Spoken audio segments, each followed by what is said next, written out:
Hello everyone, welcome to my YouTube channel. तो आज का टॉपिक है हमारा सर्कुलेटरी सिस्टम। आज के इसी वीडियो में हम सर्कुलेटरी सिस्टम को कवर करेंगे एंड जानेंगे कि सर्कुलेटरी सिस्टम क्या है एंड ये किस तरीके से फंक्शन करता है।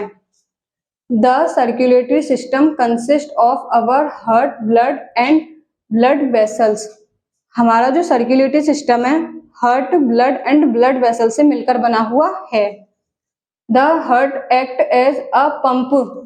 हमारा जो हार्ट होता है वो पंप की तरह काम करता है। Pushing the blood through the blood vessels and blood vessels के थ्रू ब्लड को पुश किया जाता है। To deliver oxygen and nutrients to all parts of the body and body के ऑल पार्ट्स में ऑक्सीजन एंड न्यूट्रिएंट्स को deliver किया जाता है। It also helps remove waste products and ये वेस्ट प्रोडक्ट्स को रिमूव करने में भी हेल्प करता है। This system ensures that our body gets what it needs to function properly. हमारी बॉडी सही तरीके से काम करती रहे, इसके लिए ये सिस्टम इसे सुनिश्चित करता है। अब हम सर्कुलेटरी सिस्टम को डायग्राम के बेसिस पे समझते हैं कि सर्कुलेटरी सिस्टम क्या है।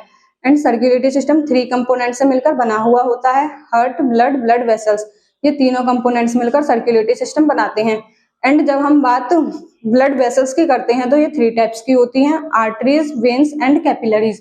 आर्टरीज का काम होता है कि ऑक्सीजनेटेड ब्लड को कैरी करके ऑल बॉडी पार्ट्स में सर्कुलेट करती है। एंड कैपिलरीज का काम होता है कि ऑक्सीजन एंड न्यूट्रिएंट्स को सेल्स के सराउंडिंग डिफ्यूज करती है या सेल्स तक पहुंचाती है। एंड वेन्स का काम होता है सेल्स जो यूटिलाइज होकर वेस्ट प्रोडक्ट्स रिलीज करती है, तो वेन्स उस वेस्ट प्रोडक्ट्स को या डीऑक्सीजनेटेड ब्लड को हार्ट तक ले जाती है। एंड अब इसी बात को डायग्राम के बेसिस पे समझते हैं। देखो ये हार्ट का डायग्राम है। हार्ट के left side oxygenated blood, heart के left side oxygenated blood left atrium से, लेफ्ट वेंट्रिकल से पंप होकर आर्टरीज के थ्रू ऑल बॉडी पार्ट्स में सर्कुलेट होता है। आर्टरीज के थ्रू ऑल बॉडी पार्ट्स में सर्कुलेट होता है। एंड ऑल बॉडी पार्ट जैसे सेल्स, मसल्स, ऑर्गन्स तक ऑक्सीजनेटेड ब्लड पहुंचता है। अब यही आर्टरीज आगे जाकर छोटी हो जाती हैं जिन्हें हम कैपिलरीज कहते हैं। तो अब कैपिलरीज का काम क्या है? अब कैपिलरीज जब सेल्स के पास पहुंचती हैं तो ऑक्सीजन एंड न्यूट्रिएंट्स को डिफ्यूज कर देती हैं। अब सेल्स यूटिलाइज होकर वेस्ट प्रोडक्ट्स भी रिलीज करती हैं। तो कैपिलरी उस वेस्ट प्रोडक्ट्स को वेन्स के पास ले जाती है। अब वेन्स उस वेस्ट प्रोडक्ट्स या डीऑक्सीजनेटेड ब्लड को हार्ट के पास ले जाती है। तो हार्ट के पास जाकर उस डीऑक्सीजनेटेड ब्लड का क्या होता है?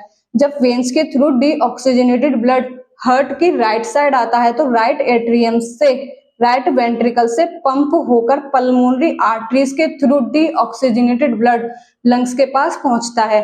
अब लंग्स के पास वो डीऑक्सीजनेटेड ब्लड में से CO2 को तो एक्सहेल कर लिया जाता है एंड O2 को इनहेल कर लिया जाता है। अब वही डीऑक्सीजनेटेड ब्लड ऑक्सीजनेटेड हो जाता है। अब उस ऑक्सीजनेटेड ब्लड पल्मोनरी वेन्स के थ्रू हार्ट की लेफ्ट साइड आता है।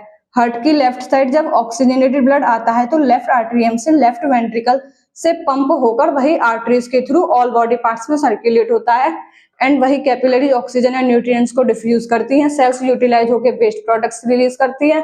अब वही वेस्ट प्रोडक्ट्स वेन्स के थ्रू हार्ट तक ले जाया जाता है और वही हार्ट से राइट साइड, राइट एट्रियम से, राइट वेंट्रिकल से पल्मोनरी आर्टरीज के थ्रू लंग्स के पास जाता है जिसमें से CO2 को एक्सहेल और ऑक्सीजन को इनहेल कर लिया जाता है।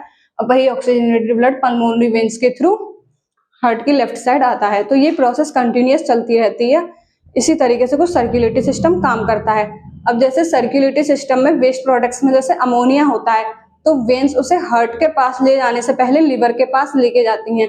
अब लिवर के पास, लिवर उसे प्रोसेस करके अमोनिया को यूरिया में कन्वर्ट करता है एंड यूरिया को किडनी के थ्रू यूरिन के साथ बॉडी से एक्सक्रीट आउट कर दिया जाता है।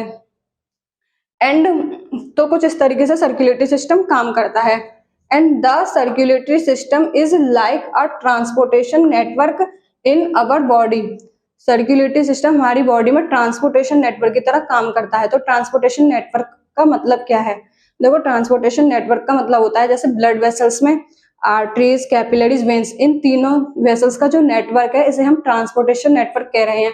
आर्टरीज का काम है ऑक्सीजनेटेड ब्लड को कैरी करके ऑल बॉडी पार्ट्स में सर्कुलेट करना। कैपिलरीज ऑक्सीजन एंड न्यूट्रिएंट्स को सेल्स तक पहुंचाती हैं। And veins of deoxygen cells जो यूटिलाइज होकर वेस्ट प्रोडक्ट्स रिलीज करती हैं तो वेन्स उस वेस्ट प्रोडक्ट से डीऑक्सीजनेटेड ब्लड को हार्ट के पास ले जाती हैं।